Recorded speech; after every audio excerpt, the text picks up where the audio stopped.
Aujourd'hui, dans le 9e épisode du podcast Réflexion avec Jessica Lévacotis, on va parler du piège de la motivation en début d'année et de comment éviter, dans le fond, de tomber dans la surcharge puis de rester aligné. Tu sais, en début d'année, on arrive, on pose nos objectifs, on a des projets, on devient super motivé, on se dit cette année, c'est mon année, je vais y arriver, ça va être génial. Et on a plein d'énergie, plein de motivation, on a envie de tout faire. Puis là, à un moment donné, là justement, on veut tellement tout faire, on a comme plein d'idées et tout ça, on sait plus où se garrocher. Puis c'est là que ça peut se produire un piège. Le piège se referme sur nous. Puis là, qu'est-ce qui arrive? C'est que là, on risque de s'épuiser parce qu'on veut trop en faire, on pense à trop de choses, la charge mentale et tout ça. Puis on se démotive, puis il peut même arriver à ce qu'on abandonne. Donc, tout d'abord, pourquoi que la motivation en début d'année peut être un piège? Comme je disais, dans le fond, il y a l'excès d'enthousiasme qui peut mener à l'épuisement. Parce que là, on a tellement hâte de tout faire que là, on déborde, si on veut, sur le coup d'énergie, d'enthousiasme. On est hyper motivé, on veut tout faire, on surcharge nos journées et on s'oublie. Malheureusement. Ensuite, il y a la fausse urgence. Parce que des fois, on se met un objectif, puis là, c'est comme s'il faudrait qu'il soit réalisé dès demain. Que tout soit déjà en place demain, que les résultats soient déjà là demain, alors qu'en réalité, on se met un objectif pour l'année. Donc, on a 12 mois pour réaliser notre objectif. Et bien souvent, en plus, on nous dit de mettre un objectif gros et pour justement se booster à réussir à l'atteindre, mais se mettre un gros objectif, en même temps, il faut se garder en tête que ça se peut qu'on ne l'atteigne pas, puis c'est correct. L'important, c'est ce qu'on aura réussi à accomplir et non la grosseur de l'objectif, en fait. De si on l'a atteint ou non. Donc, comme je disais, la fausse urgence là-dedans. Il y a aussi l'effet de comparaison en début d'année.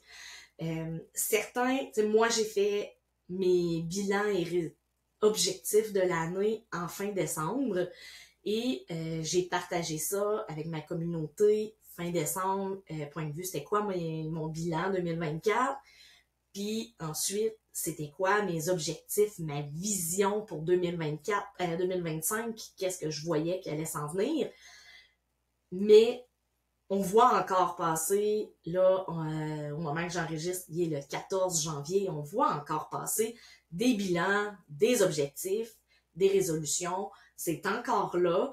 On en voit passer sur les réseaux sociaux, dans les infolettres.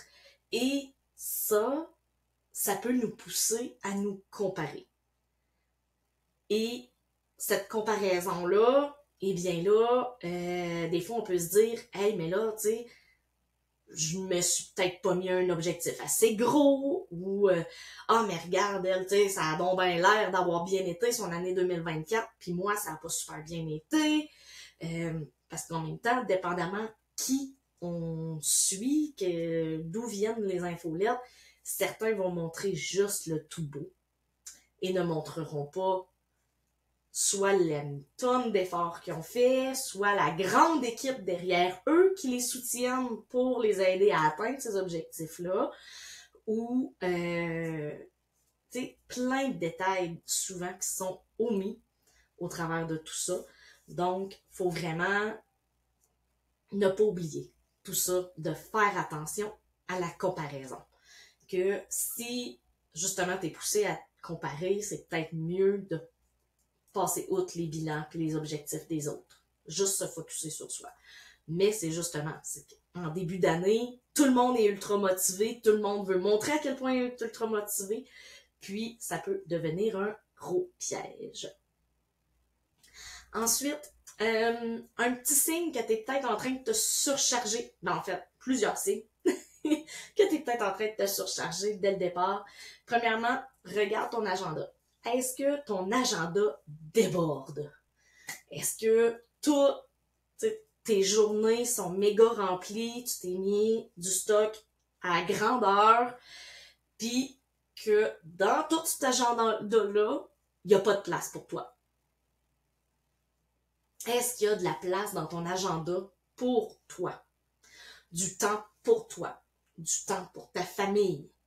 Il y a plusieurs coachs des fois qui disent, en question de gestion, organisation, qui disent que dans l'agenda, normalement, tu devrais commencer par placer tes rendez-vous d'entreprise ou de travail. Les rendez-vous, tu sais, qui sont vraiment, exemple, comme moi, mettons, une séance coaching avec une cliente, mais tu sais, elle est en priorité dans mon horaire. Mais ensuite, c'est les obligations familiales et ensuite, et même comme égal ou ensemble, mais le temps pour soi. Le temps pour soi devrait être placé avant toute autre tâche connexe de l'entreprise. Donc, justement, est-ce qu'il y a du temps pour toi dans ton horaire et est-ce qu'il y a des trous vides?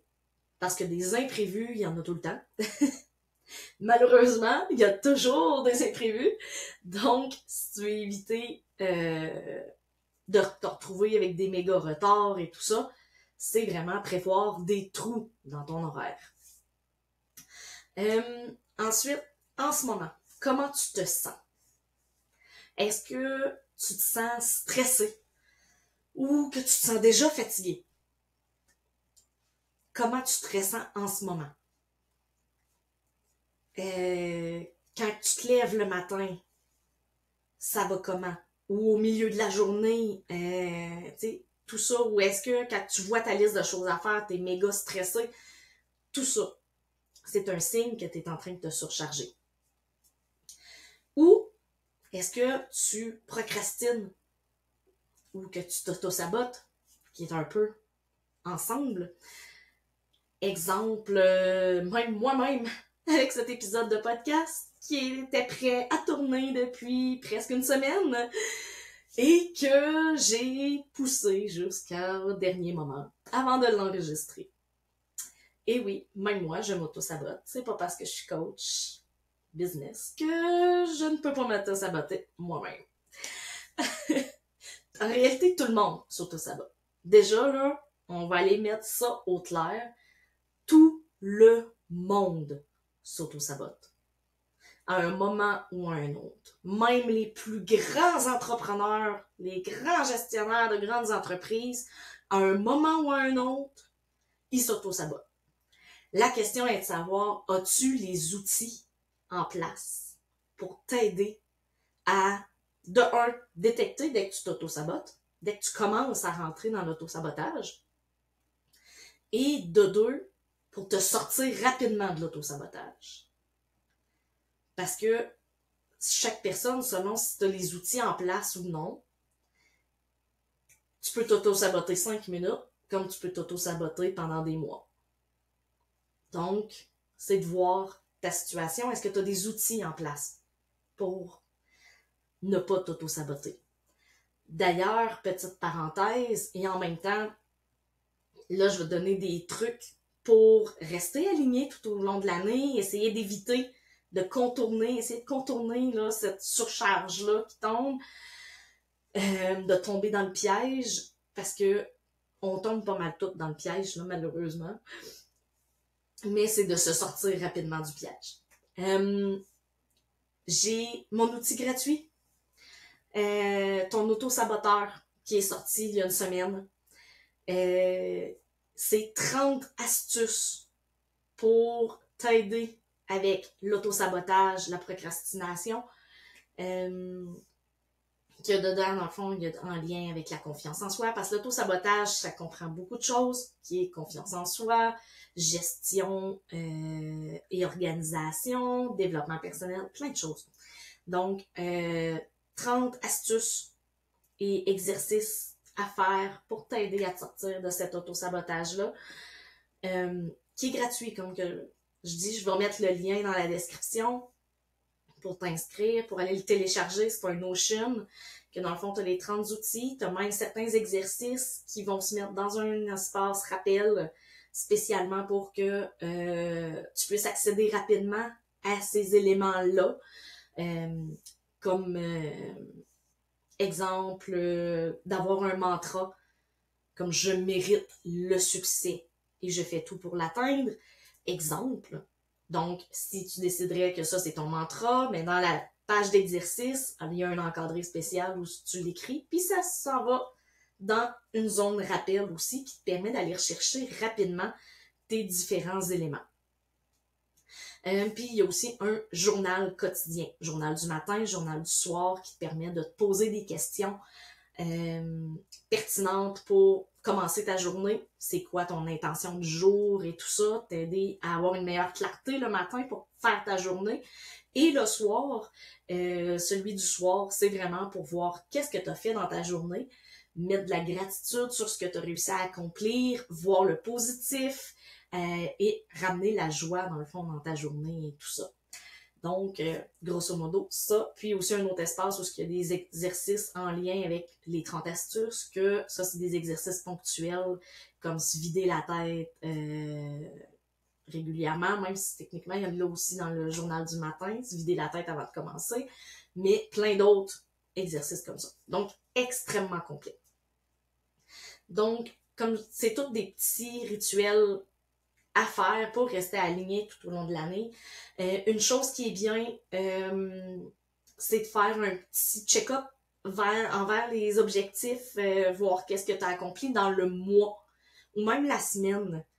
Tu sais, voir, OK, ce mois-ci, mon objectif, c'était ça. Est-ce que, tu sais, où est-ce que j'en suis avec ça? Est-ce que j'ai tout complété? Sinon, pourquoi? Qu'est-ce qui s'est passé? Donc, faire comme un petit bilan mensuel. Même moi, j'en fais un hebdomadaire et un mensuel. Et ça m'aide énormément à rester focus sur mes objectifs. Donc, juste ça nous aide à nous ramener. De temps en temps, se reconnecter à son pourquoi. Le pourquoi tu fais ça, c'est quoi tes motivations profondes, qui est d'ailleurs un des exercices dans l'outil ton anti-saboteur. Parce que te reconnecter de temps en temps à ton pourquoi, ça va vraiment t'aider à te souvenir pourquoi tu le fais, justement. Ça va t'aider à remettre en même temps, tu sais, c'est le côté discipline aussi qu'il faut introduire avec la motivation, parce que c'est la motivation, on peut pas l'avoir à tous les jours, mais c'est la discipline à introduire avec tout ça. Et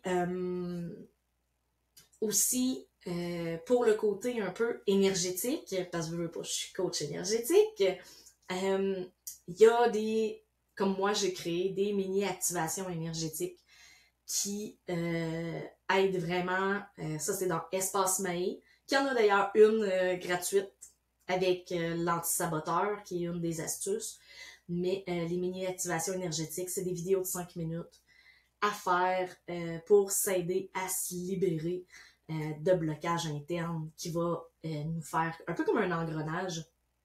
C'est comme si ton engrenage manquerait d'huile. C'est un peu comme une voiture, de temps en temps, il faut que tu fasses un petit changement d'huile, mais c'est un peu changer les énergies pour que ça roule bien, que ça continue de bien rouler, que ça débloque le tout pour pouvoir foncer. Donc, grosso modo, c'est pas mal ça, la question piège, réussir à s'en sortir. Dans le fond, c'est ça, la clé dans une année réussie, c'est vraiment dans l'équilibre. L'équilibre entre le travail et la vie de famille et avec la vie personnelle, qu'il ne faut surtout pas s'oublier. Des moments pour soi, que ce soit aller prendre une marche ou des fois, tu sais, juste 2 minutes décompresser, à se mettre de la musique à fond puis danser un peu. C'est d'autres petits trucs pour aider à se faire un reset.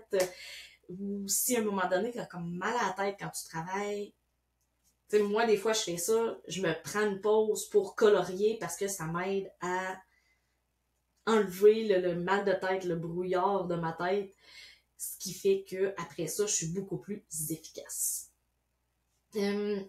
Donc, faut pas oublier aussi que les objectifs de l'année, une entreprise, parce que même, tu sais, ils disent toujours, ce que tu fais, les actions que tu fais aujourd'hui vont porter fruit dans 3 mois environ. Fait que c'est long quand même, 3 mois. Puis là, on n'oublie pas des objectifs pour l'année. Donc, c'est pas un sprint.